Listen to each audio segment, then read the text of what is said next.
Marhaban bik. Assalamu alaikum wa rahmatullahi wa barakatuh. Mtazamaji wa Africa TV2, uhali gani? Bila shaka ni mzima wa afya. Karibu katika siku nzuri, ikiwa leo ni siku ya Alhamis, siku ambayo tunakutana hapa kila inapofika saa 3 siku ya Alhamis, basi tunakutana hapa kwa ajili ya kuzungumzia ndoa zetu. Hapa tunaita mahakama ya ndoa. Langu jina zuri lilopewa na wazazi wangu, naitwa Ayub Hussein Mgema. Nikukaribisha sasa tuwe pamoja kwa takriban dakika 60 hizi katika kuhakikisha tunatengeneza ndoa zetu. Na leo tumetembelewa na mtaalamu wa masuala ya ndoa. Mimi napenda kumuita hivyo, shekhe jemedari bingwa kabisa, mwamba, kaka yangu Mwalimu Dimoso, ndiye ambaye walilahi alhamdu kutokea Morogoro.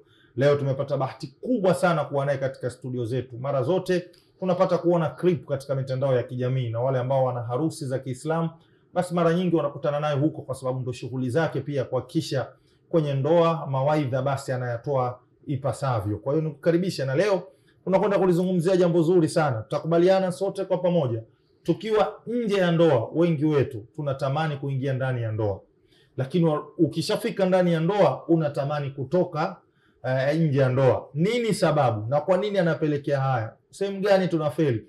Tunaye hapa Mwalimu Dimoso. Mwalimu, karibu sana. Naam, asante sana. Nikupe nafasi wasalimie wapenzi wako. Mimi nina furaha kuwa na wewe hapa. Alhamdulillah, kila siku tunawasiliana kwenye mitandao ya kijamii. Leo nimekuona mubashara hapa, lakini pia watazamaji wetu wako sanjari kwa ajili ya kupata somo. Kwanza nikukaribisha uweze kuwasalimia. Karibu. Naam, asante sana mtangazaji. Assalamu alaikum wa rahmatullahi wa barakatuh. Wa alaikum assalam wa rahmatullahi wa barakatuh. Mwalimu Dimoso, watu wengi kabla ya kuingia kwenye ndoa wanatamani ndoa. Utasikia mimi nina hamu ya ndoa, hawalali, hawanywi. Lakini wakishaingia kwenye ndoa, asilimia kubwa ya wale walikuwa wanaing'ang'ania ndoa wanatamani kutoka kwenye ndoa. Tatizo liko wapi? Karibu mwalimu, tulianze darasa letu na sisi wanafunzi tupo tayari kusikiliza. Karibu mwalimu. Asante sana. Bismillahirrahmanirrahim. Alhamdulillah wassalatu wassalamu ala rasulillah sallallahu alayhi wasallam wa ba'd. Qala Allah ta'ala: يا أيها الذين آمنوا اتقوا الله حق تقاته ولا تموتن إلا وأنتم مسلمون. وقال تعالى: يا أيها الذين آمنوا اتقوا الله وقولوا قولا سديدا يصلح لكم أعمالكم ويغفر لكم ذنوبكم ومن يطع الله ورسوله فقد فاز فوزا عظيما. اللهم اجعلنا من الفائزين. آمين يا رب. Naam, tumshukuru sana Allah, rehma na amani kwa Bwana Mtume Muhammad sallallahu alaihi wasallam. Mtangazaji, nimetanguliza aya hizo mbili. Ya kwanza inasema, enyi mlioamini, mcheni Mola wenu kisawasawa, ninyi ni marehemu watarajiwa, kaeni mkao wa kufa. Muda wa kufa ukifika, mfe mkiwa ndani ya dini, hiyo ndio salama yenu. Lakini ya nyingine nasema, enyi mlioamini, mcheni Mola wenu, nasemeni maneno ya kweli, jipambeni na tabia njema, muwe wa kweli. Fanya hivyo, mambo yenu yatakwenda vizuri, Allah atawasamea dhambi. Kilele chake ni kustahili kuingia maisha jana. Mwenyezi Mungu atuunganishe nao. Amin. Aya hizi zimesuniwa kusomwa katika hutuba ya ndoa. Wanakaribishwa wanandoa katika maisha ya ndoa. Karibuni katika maisha ya ndoa. Maisha ya ndoa ni fursa ya kumcha Allah kisawasawa, kwa kuwa mume atasimama kama kiongozi na mke atakuwa ni mshirika mwenza katika safari ya kuelekea akhera. Lakini ili maisha ya ndoa yawawezeshe wanandoa kumcha Allah kisawasawa, yanahitaji nguvu mbili: nguvu ya imani ili kuweza kuyaishi maisha ya dini kwenye ndoa, lakini pia nguvu ya kimaadili, tabia, ili kudhibiti miamala, mahusiano mazuri baina ya wenza wawili hawa. Kwa hiyo fursa hii inatamaniwa sana walio nje. Bahati mbaya walio ndani bado hawajajua thamani ya fursa. Leo sasa tunaileta ndoa yako mezani. Tunajaribu kuangalia ikiwa maisha ya ndoa ni fursa ya kumcha Mwenyezi Mungu sawa sawa. Hivi neno fursa lina sura 3 mtangazaji. Neno fursa lina mambo matatu. Jambo la kwanza uwe na jicho la kuiona hiyo fursa. Sio watu wote wana jicho la kuiona ndoa. Wapo watu wana uwezo wa kiuchumi, anaweza akamiliki mke lakini wanajikuta wanateketezwa na zinaa. Ni wasanii wangapi unawajua wewe? Wengi. Wana hela tena wa kike na wa kiume. Lakini jicho la ndoa hawajaliona. Wanateketezwa na zinaa. Lakini kuna vijana unaweza ukamwambia kijana ndoa vipi bwana, anakuambia sijajipanga. Bado nipo kwa. Bado nipo. Lakini ukimfuatilia huyu kuzini anazini. Hivi Muislamu unapata wapi ujasiri wa kukata halali unachangamkia haramu? Ushajiuliza kwenye nafsi yako? Wapo mabinti wamesimama, vijana wanasema piskali. Wamenyoka. Kisu. Japo vinakata. Binti ukimwona sasa mashallah, huyu akiwa ndani akiwa mke, la. Lakini wapi hawaolewi? Wanaisha kuziniwa mpaka wanakuja kushtuka mashavu yameshalegea. Yaani wanakuwa mitumba. Lakini wapo watu wanaishi kwenye majumba yani kama mke na mume wanapika na kupakua. Lakini ukiwaambia ndoa wanakuambia hujajipanga na watoto wanazaliwa. Unawazungumzaji watu ambao Uislamu umempa fursa mwanamume kuoa wake wawili, watatu mpaka wangapi?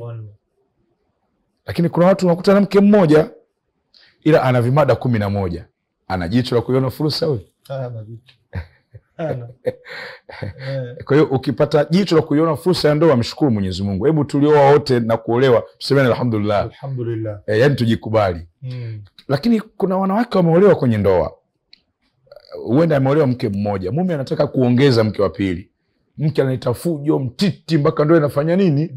Tena kwa maneno yale ya karaa, umeme mgao, maji mgao, mpaka mume wawe mgao. Siawezi mambo haya. Mwenyezi Mungu huwa anawarekodi watu hawa kwa maneno ya shombo haya. Kinachofuata baadaye ile ndoa ikifa, hawa unakuta hawapati ndoa, aidha wengine wanakwenda kuziniwa, wengine unawakuta wanakwenda kuolewa tena mke wa pili au mke wa tatu. Amekataa nini anakubali nini? Maisha ya ndoa haya.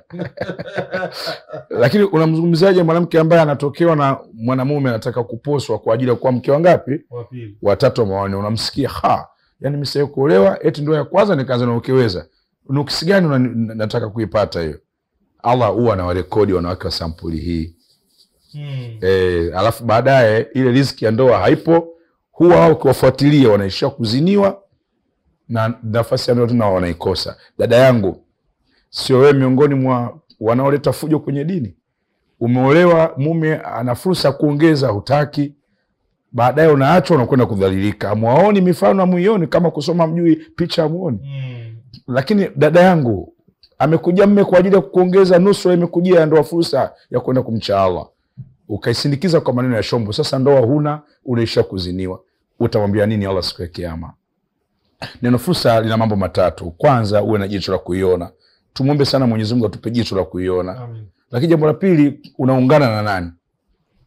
Kama Allah anasema maisha ya ndoa ni fursa ya kumcha Allah kisawa sawa, unaungana na nani? 90% za watu walio kwenye ndoa hawajaungana na wenza sahihi.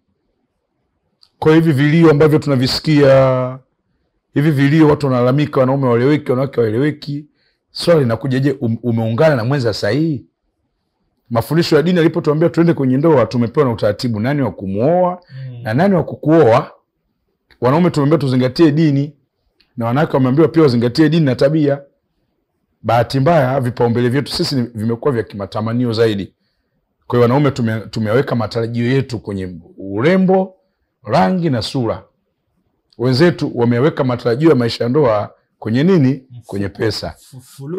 Furusi. Kwa hiyo sasa wote tumenasa.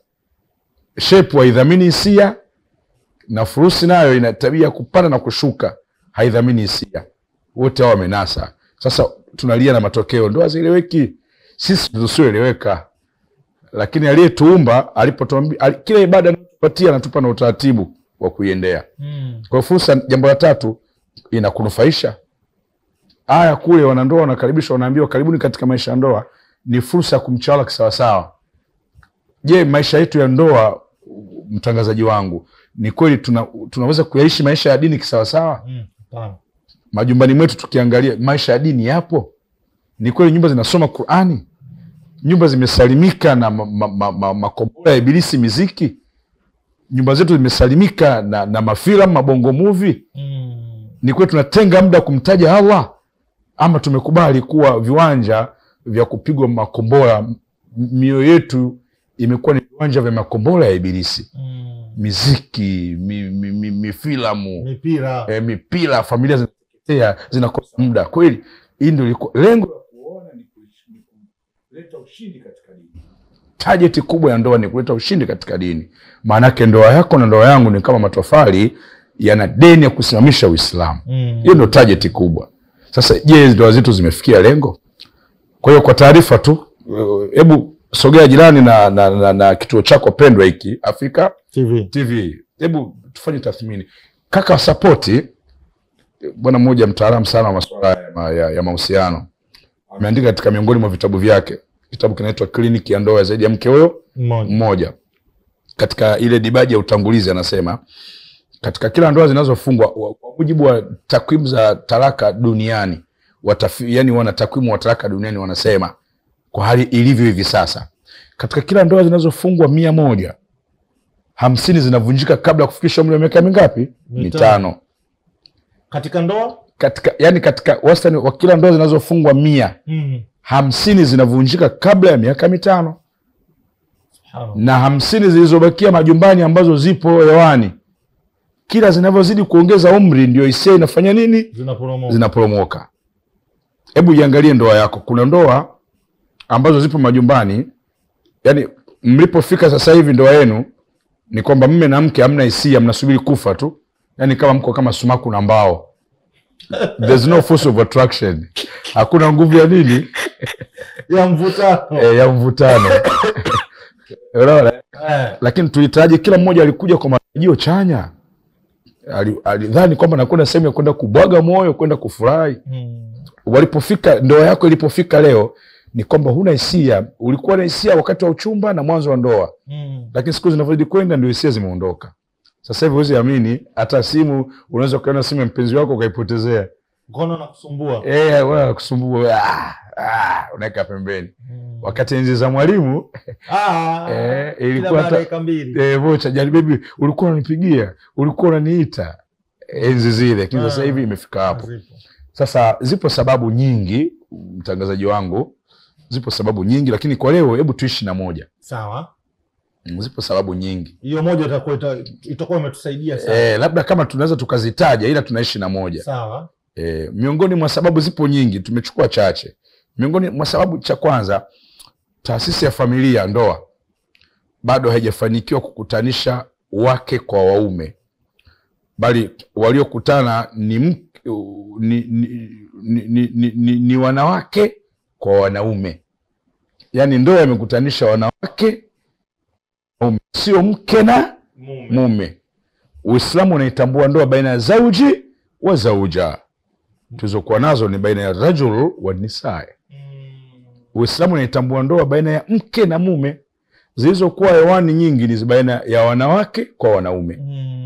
Bado wanawake hawajawa wake na bado wanaume hatujawa waume. Kwa nini?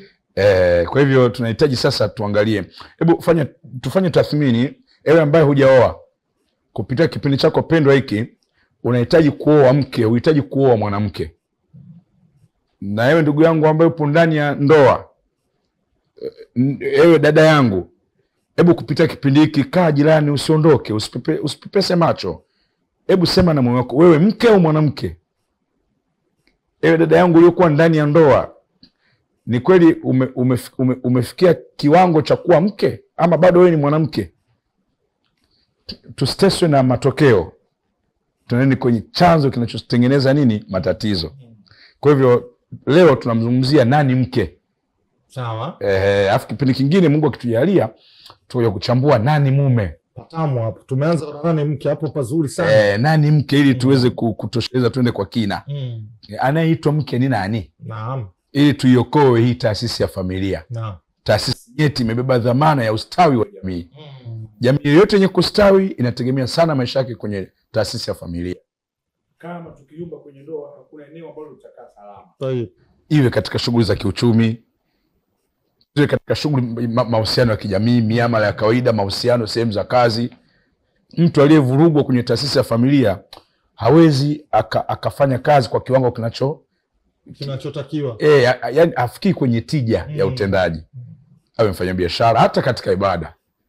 Upo rakaa ya 3, swala ya rakaa 4, jamaa imeisha, uko peke yako, unavurugwa, mafaili yamevurugana, hizi rakaa 3 4, rakaa 3 4 jibu upate.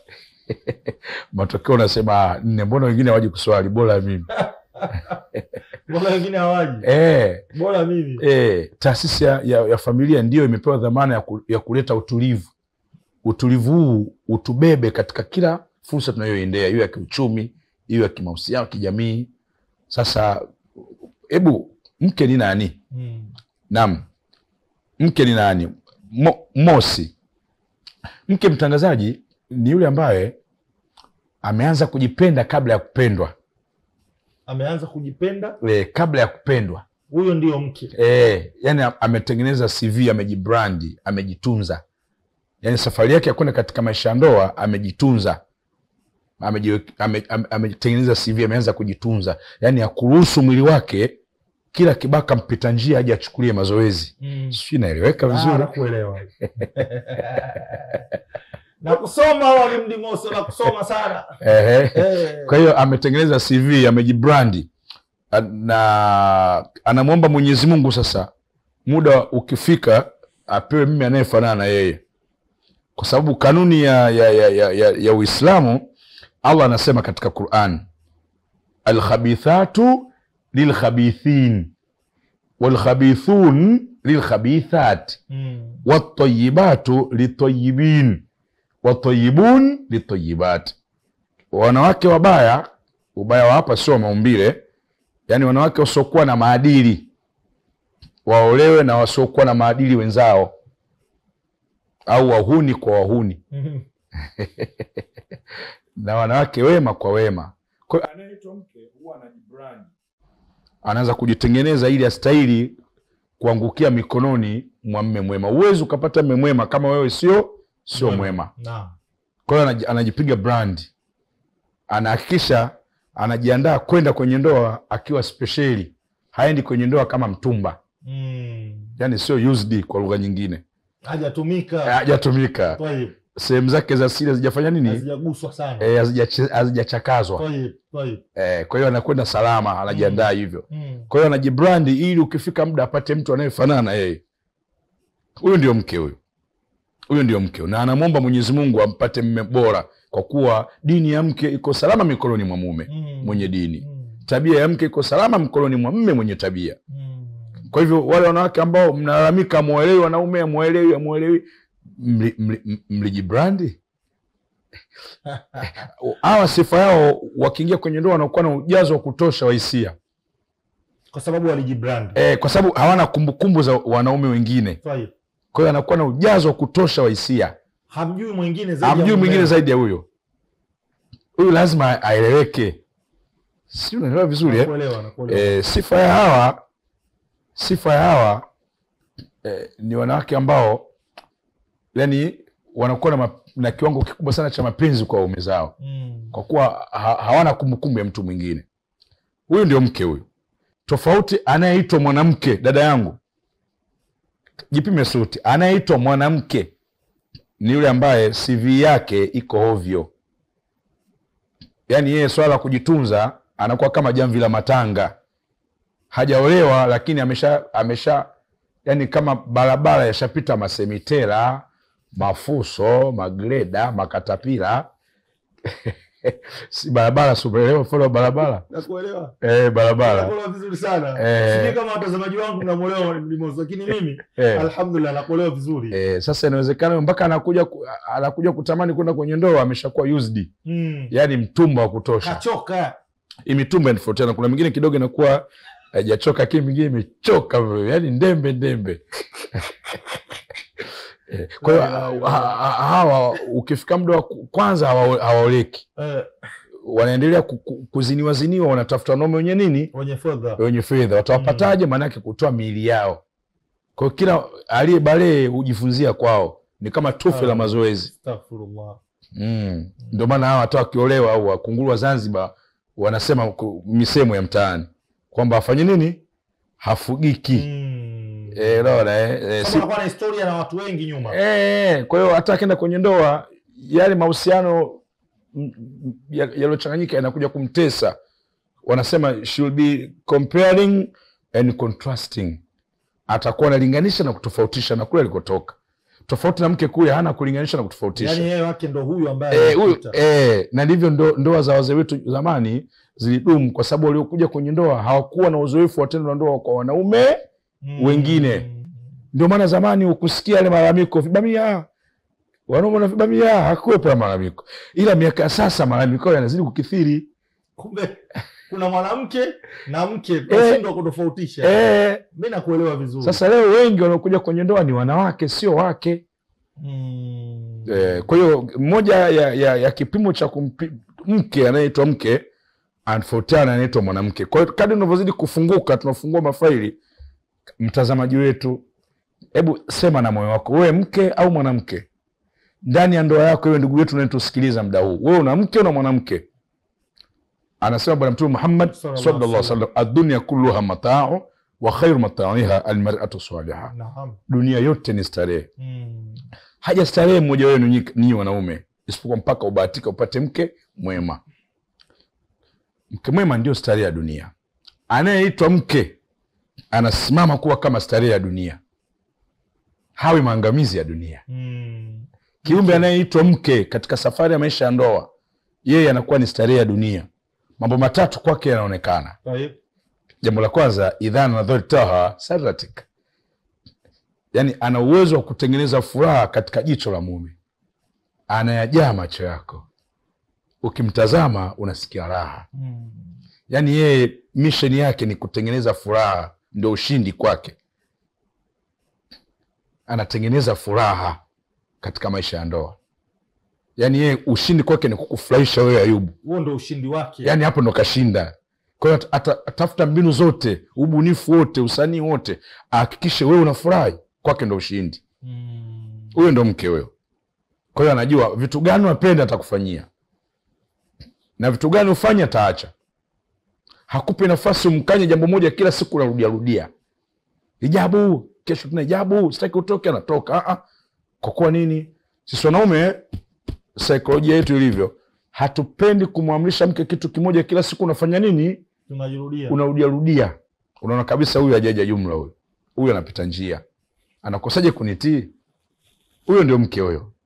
Anasimama kama starehe ya dunia.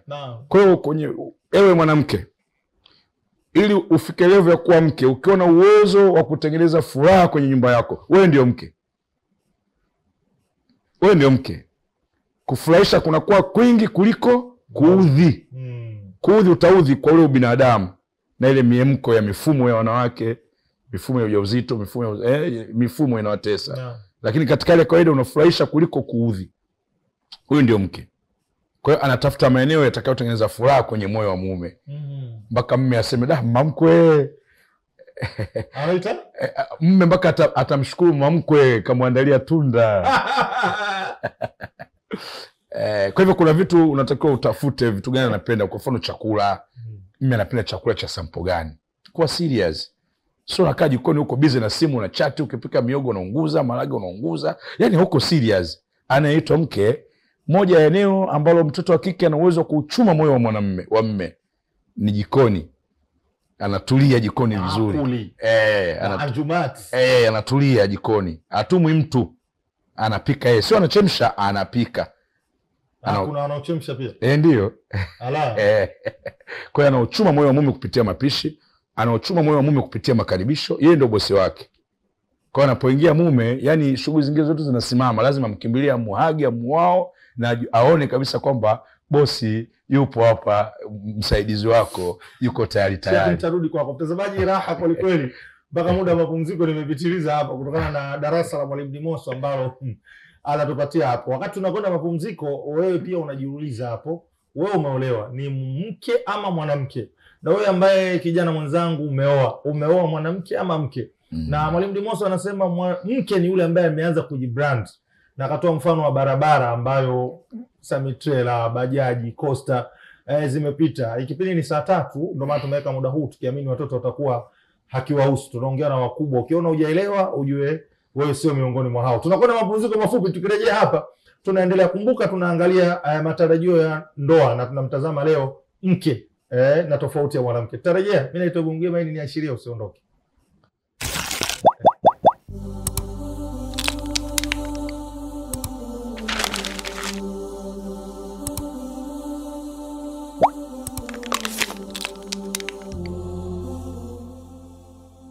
Assalamu alaikum wa rahmatullahi wa barakatuh.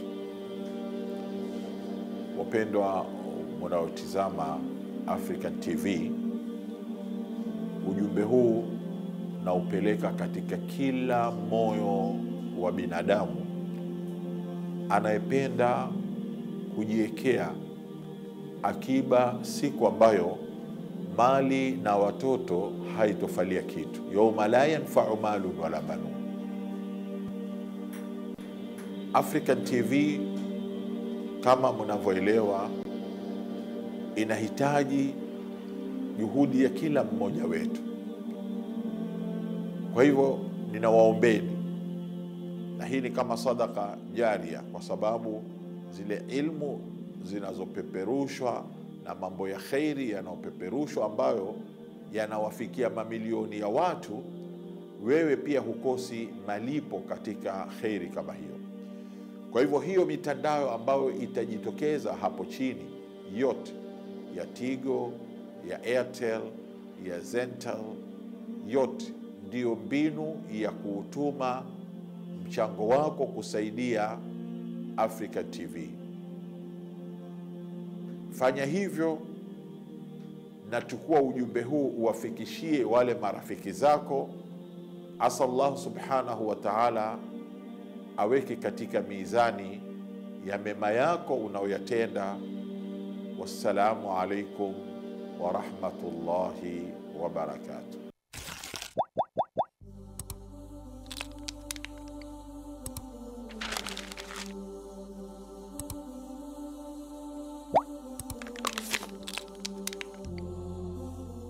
Na tumerejea kumalizia dakika zetu ambazo zimesalia hapa. Nafahamu hamna shauku ambayo ulikuwa nayo kwenye kupiga simu, wala usiwe na shaka. Tunamalizia dakika chache hapa kwa ajili ya kulipata somo walau kwa ufupi, alafu tutakuruhusu wewe uweze kupiga simu. Hongera sana wale ambao mnaendelea kututazama na message zenu bado naendelea kuzipokea, wengi mkimpongeza Mwalimu Dimoso na wengine mkifurahia, lakini wengine dawa ikiwa chungu kumeza, lakini almradi somo linatolewa. Mwalimu Dimoso, karibu bwana hapa kwa mara nyingine. Naam. Tunamtazama mke na sio mwanamke. Kwa mke ni mpokezi wa furaha ya mume akirudi kazini. Tuliishia. Karibu tuendelee. Jambo la pili, Mtume anasema wa idha amartaha ata'atik, ni yule ambaye ukimwamrisha, ukimpa maelekezo ya dini anakutii, hana ujeuri hata chembe. Mke ni yule anayejenga uelewa, kujua thamani ya mume. Kwake mume ni nani? Kwake mume ni kiongozi. Kwake mume ni msimamizi, mwalimu, msemaji wake. Kwa sababu hiyo anaupokea ulezi. Huyu mume anaupokea ulezi wake yeye kutoka mikononi mwa wazazi wake, anaupokea yeye. Kwa hiyo anapohama mke kutoka kwao akija kwenye ndoa, anahama yeye na pepo yake. Kuanzia hapo bosi wake ni mume. Kwa hiyo anayeitwa mke katika maisha yake, mume ndio kila kitu. Mume ana daraja kuliko wazazi wake. Pepo yake iko chini ya mume, sio tena kwa wazazi wake. Kwa hata wazazi wakitaka jambo lolote hawana amri kwenye ndoa yake, isipokuwa mpaka mume aidhinishe. Huyu ndio mke. Anaitwa mke kwa kulijua hilo, ana hamu ya kupata pepo kupitia kumtii mume wake. Kwa kila amri anayopewa sami'na wa ata'na. Zipo haya, moja inasema al-rijalu qawwamuna 'ala an-nisa, wanaume ndio wasimamizi, viongozi. Lakini aya nyingine inasemaje? Ya ayyuhalladhina amanu qu anfusakum wa ahlikum nara, enyi mlioamini wanaume, okoeni nafsi zenu, lakini pia mna jukumu la kuokoa nafsi za wake zenu. Yani simamieni dini ya wake zenu. Anaitwa mke anakuja kumpa ushirikiano mume zoezi la uokoaji. Yani mume anajiokoa na yeye anatoa ushirikiano na yeye anakubali kuokolewa. Ni pale mume anapokuwa na mamlaka, kimamsha mke hijabu anavaa. Usitoke aendi. Usitoke atoke. Sitaki kuungana na shoga huyu, sitaki muziki ndani, hapigi. Sitaki mafilamu ndani yanaua moyo. Hafanyi hivyo. Hana haja ya kuvizia mume akiwepo asifanye, akiwa hayupo anafanya. Yeye anamuogopa nani? Allah subhanahu wa ta'ala. Huyu ndio mke huyu. Yani jipime ili ufikie level ya kuitwa mke. Ni pale mume anapokukataza jambo nakatazika. Sitaki utoke. Sitaki ushoga na fulani, hakuna. Mziki sitaki ndani, hakuna. Mafilamu haya mabongo movies sijui yanachakaza tu. Tunakosa muda wa kusoma Qur'ani, hakuna. Tena ukipewa amri unazikubali kwa moyo mkunjufu. Sawa mume wangu, nimesikia. Hana haja lawama, inakuaje? Jamani, dini utaweza kumaliza yote? Kila kitu bida. Nimeona nswali sunna. Bora ngoja nswali faradhi. Mambo gani sasa hayo? Anaitwa mke, anashukuru kupata mume mwenye kumchungia akhera yake. Tena anamshukuru Mungu, ya Rabbi, nimepata mume anachunga akhera yangu. Alhamdulillah. Wangapi mnashukuru? Kama sikuona mnaishi maabusu. Mnabanwa. Mnabanwa, mnataka uhuru. Nye uhuru gani wenzetu mnautaka? Mwenyezi Mungu umetupa mamlaka wanaume tujiokoe, tuwaokoe na wenzetu dhidi ya moto mkali siku ya Kiyama. Lakini wanaoitwa wake wako tayari, wanakubali kuokolewa, wanatupa ushirikiano. Hao ndio wake hao. Anaitwa mke, yani hana tatizo katika maisha ya ndoa. Kwake mume ndio kila kitu. Atamtii mume wake, atamheshimu mume wake kwa kiwango cha juu. Tofauti na anaitwa mwanamke, hajui thamani ya mume. Hatawaliki. Wakati mke anatawalika, anaitwa mwanamke hatawaliki. Ukiona ndani ya nyumba umeoa lakini mke hatawaliki, dini hataki, anang'ang'ania miziki, ijabu anakwenda uchi, wakati dini lishampanga. Mke ukishaolewa mwili wako ni mali ya nani? Ya mume. Qur'ani imeweka wazi, wala yubidina zinatahunna illa libu'ulatihinna, Surati Nur. Mke ukishaolewa utaki kuacha wazi maumbile yako, mapambo yako, vyote kwa ajili ya nani? Ya mume. Kwa hiyo ukishaolewa mwenye hati miliki ya mwili wako ni mume. Huna haja ya kuvaa uombe umedamshi na jamii. Jamii haikukuoa, wewe umeolewa na mume. Umedamshi. Wabijana wanaambia umedamshi au umependeza. Unashtua. Kwa hivyo anaitwa mke anajua mamlaka ya mume, kwa mapepo yake iko chini ya mume. Hawezi kuwa jeuri hata kidogo. Tofauti anaitwa mwanamke. Lakini anayeitwa mke akija kwenye ndoa anakuja jumla. Yani anakuja jumla. Anamfuata mume, hafuati kitu, anamfuata mume. Kwake ndoa ni fursa kumcha Allah. Kwa hiyo anakuja jumla, analeta mwili na moyo, yani kafika jumla. Kwa jumla huo yuko tayari kuishi na mume hali yoyote, awe kijana awe mzee, na kwa nyakati zozote, shida na raha. Shida na raha, uzima na ugonjwa. Kwa sababu amekuja jumla. Huyu ndio mke huyu. Qur'ani inatuonesha Nabii Ayubu alioa wanawake na mke. Wanawake, Nabii Ayubu alipopita kipindi cha mitihani wote walifanya nini? Walisepa. Walikimbia. Lakini anayeitwa mke alistahimili mpaka mwisho. Kwa hiyo anayeweza kusimama na mume katika hali zote, huyo ndio mke huyo. Tofauti na wanawake. Anaitwa mwanamke akija kwenye ndoa anafuata kitu. Kwa hiyo mapenzi ya kundi hili yatategemea na nini unamiliki. Una ajira Ayubu? Mzigo upo. Hawa huwa wanakuja wanalenga, wananusa. Ili kundi kubwa sana linakuja kwenye ndoa kimaslahi. Hawaji kwa kwao ndoa. Wananusa. Kwao wanachungulia. Ili kundi kubwa sana wanaokuja kwa hiyo ndio maana unakuta hawa mioyo ya subira kwenye ndoa hawana. Ugomvi kidogo anataka talaka. Kumbe anashindwa kusema TRA haikusanyi. Yani mamlaka ya mapato yafanye nini? Haikusanyi. Sio bebe vizuri ama itimu haitemi. Mzigo utoi. Mzigo haupo. Kwa hiyo wana malengo yao mengine, wanataka wapige wafanikishe mambo mengine. Na mioyo yao haipo pale. Wameacha miili tu kwenye majumba lakini mioyo haipo. Ni wanaume wangapi mnakaa na watu hawana hisia? Wengi. Kundi kubwa wanao tunahangaika, tunatafuta pesa kwa tochi. Lakini mpaka mapenzi nayo tunapata kwa tochi. Yaani unakaa na mtu unaona kabisa kama lazimishwa hivi. Kumbe huyo kuna kitu kilichomleta sasa hakipo. Hii ni balaa sana kwenye maisha ya ndoa. Ndio maana 50% zinakufa na zile 50 ambazo zipo kwenye majumba hazina furaha. Hivi zitakuwaje na furaha mtu ambaye amekuja kwenye ndoa amefuata kitu, hajakufuata wewe? Huyu atakuwa na moyo wa subira huyu? Hawezi kuwa nao. Ukiwa na mitihani kama Nabii Ayubu kakimbiwa na wanawake. Wewe nani? Wewe nani wewe? Ndo la Kenya. Sasa ni tutarudi kwako. Mtazamaji, muda umekimbia kwa kweli. Tumalizie kimoja basi. Tumalizie kimoja afu niruhusu. Anaitwa mke anakuwa na kinaya, yani anatosheka. Yani anatosheka na hali ya maisha. Hana tamaa za kutamani vya watu. Kwa kukinai huko, yeye mchicha anakula, nyachungu, mchemsho, hana shida. Macho yake hayaangalii vya watu, anaangalia hali ya mumewe, anakubali matokeo ya kipato cha mumewe. Tofauti na anaitwa mwanamke. Wanawake kuja kwenye ndoa, wao wanahesabu nyingine, tamaa nyingi, wanaangalia maisha ya watu, wanataka kufanya malinganisho na maisha. Kwa hiyo yani kila wanachopewa watosheki, kila hela wanaopewa haitoshi, yani watu wa kulalamika, yani wanajutia ile maisha. Mwingine anasema maisha haya hao ni tabu kulazimisha kwenda kufanya kazi. Nimetembea Mombasa, nimekuta kesi hiyo. Nimekwenda Uganda, nimekuta kesi hiyo. Nimekwenda Zanzibar, nimekuta kesi hiyo. Familia zimewatengenezea mazingira, watoto zao wameenda kufanya kazi Uarabuni, kazi za ndani, wamewachomoa kwenye ndoa. Juzi niko Mbagala natoa mada, tayari kijana mmoja wallahi ananiambia familia ishamtafutia mpaka kila kitu kimeshaiva, anasubiri kupima afya aruke aenda kufanya kazi za ndani. Haya ndio maisha tunayoishi haya. Hao ndio wanawake hao. Kundi kubwa la wanawake ni kwamba wao hawaoni tabu kulazimisha kwenda kufanya kazi, hata kama wewe utaki, hata kama kazi hiyo ikiwa ni ya kuziniwa, mradi akafanya kazi. Na ukimkatalia ugombani na yeye tu, unagombana mpaka na nini? Na familia yake yote. Hawaoni tabu kucheza vikoba, kausha damu. Wanachukua mikopo, kauka nikuvae, ndala mkononi, kausha damu. Matokeo sasa wanashindwa kusimama kama wako kwenye majumba. Hawana hisia zote zimejaa kwenye vikoba. Wakidhulumiwa, wakishughulishwa, unakaa wewe vipi hivyo tuna mambo yangu. Mambo gani wewe? Mna mambo yangu. Kumbe kavurugwa kule. Alafu unajua hata kikoba kimoja. Ni wanaume wangapi wanalipa madeni ya vikoba sasa hivi? Wengi sana.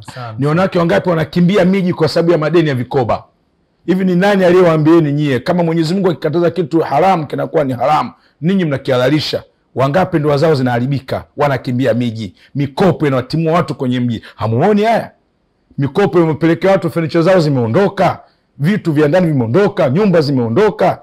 Kwa mzunguko gani wa pesa ukachukua mikopo? Au unatoa mikopo, wameshaona, wanakuja wanakuambia kwa jina kwamba jinasue, jiendeleze, kinyume chake jiangamize. Hatusomi nyakati. Hawa wanawake wanacheza sana vikoba vya siri. Wanapataje pesa? Mambo matatu. Moja, ile ya kula.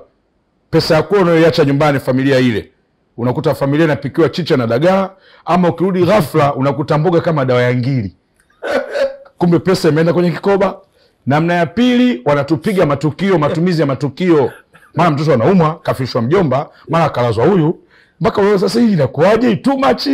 Kumbe zile pesa zinakwenda kwenye vikoba. Wewe hataki moja ukijui. Lakini namna ya tatu, baadhi ya wanawake wanaziniwa.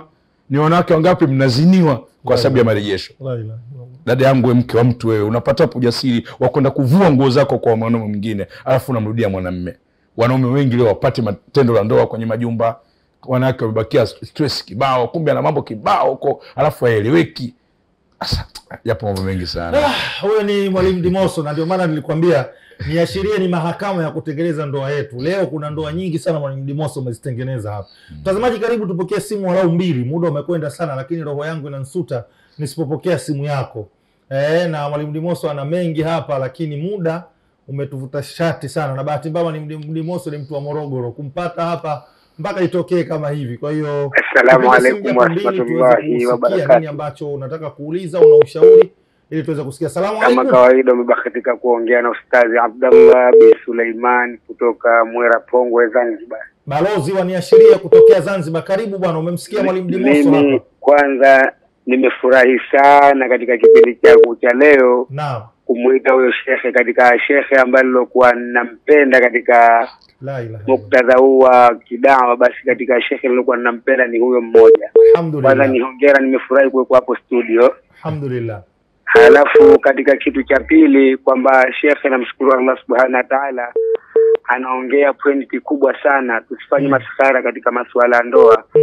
Kwa sababu huku kwetu Zanzibar sasa hivi sihaba, Allah subhanahu wa ta'ala amewajalia viongozi wetu wa ofisi ya mufti, tunapata mafunzo ya wale ambao walikuwa wanataka kuoa, wanakuwa mafunzo tayari moja kwa moja, wakiingia kwenye ndoa wanapata vyeti vyao kila kitu.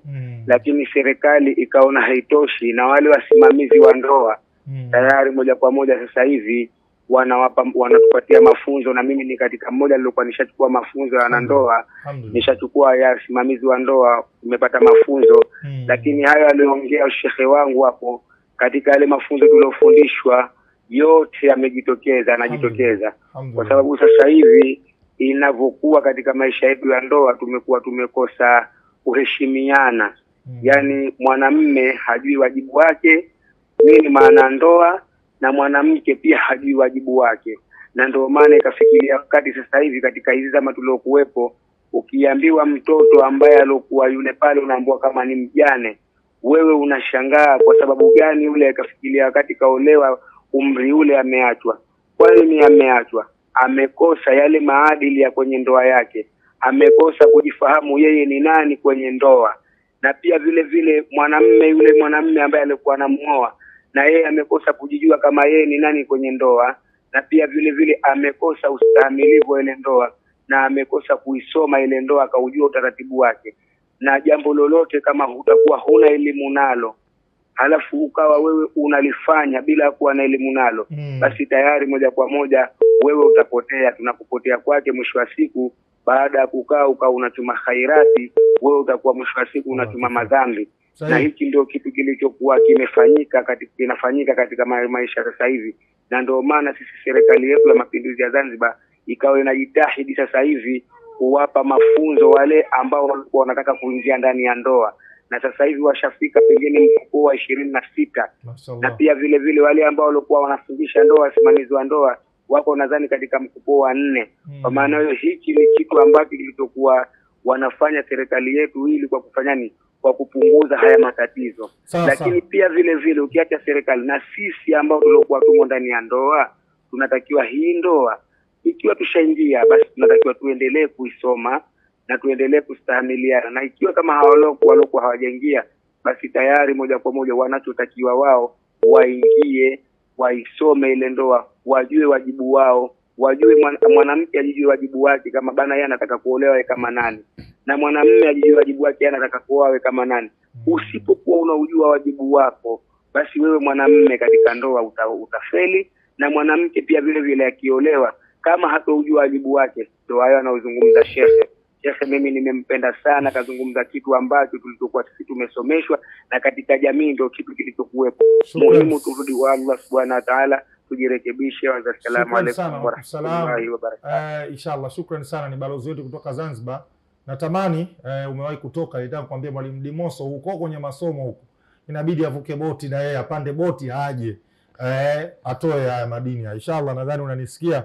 Assalamu alaykum wa rahmatullahi wa barakatuh. Wa alaykum assalam, mama yangu kutokea Bukoba, karibu. Vijana Yasini Majura Ayubu Mgema mwenye jina lake. Lazima jina liwe nzuri kwa sababu ni jina la nabii. Mashaallah. Alhamdulillah. Hello. Karibu mamangu, alhamdulillah. Karibu Mwalimu Dimoso anakusikia. Namuuliza shekhe. Naam. Kati ya mwanamume na mwanamke ni nani chanzo cha migogoro baada ya kuwa mmeoana, mnapendana kwa mapenzi makubwa, pengine mmejaliwa na watoto?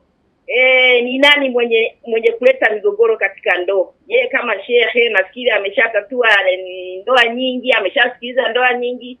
Ni nani mwenye migogoro, mwanzishaji wa migogoro katika ndoa? Naam, ndio swali langu. Shukran sana, swali zuri. Inshallah usitoke mamangu hapo, balozi wa Africa TV Bukoba, utapata majibu. Mwalimu Dimoso, muda umekwenda sana. Simu ni nyingi, lakini muda sio rafiki. Lakini nadhani pongezi kwanza umezisikia kutoka Zanzibar. Yule jamaa kutoka Zanzibar Mbwera nadhani au Mwera ni miongoni mwa watazamaji wazuri na niashiria, na anasema alikuwa anatamani ya kuone na amefurahi umefika hapa. Allah kuhifadhi. Sheikh, unapendwa sana. Nashukuru sana. Allah endelee kukupanua. Labda cha kumsaidia vijana wa Qur'ani kule Zanzibar, wale ahlul Qur'ani, wasomaji wa Qur'an, wamependezwa na Dimoso. Wanasema tarehe 29 wanaandaa tamasha la wanandoa, mke kwa mume. Kwa hiyo na Dimoso ndio msemaji. Kwa hiyo baadaye tutataja namba yetu, tutachukue namba. Hakuna tabu. Ili tuje tukutane Zanzibar huko. Hamna tabu, sawa. Na mama yetu, mwanamke na mwanaume tukishaingia kwenye ndoa, kwa experience yako, wewe ni shekhe lakini ni mtaalamu wa masuala ya ndoa. Kesi nyingi unazopokea nani anakuwa ni sababu ya migogoro kwenye ndoa zetu kwa dakika moja?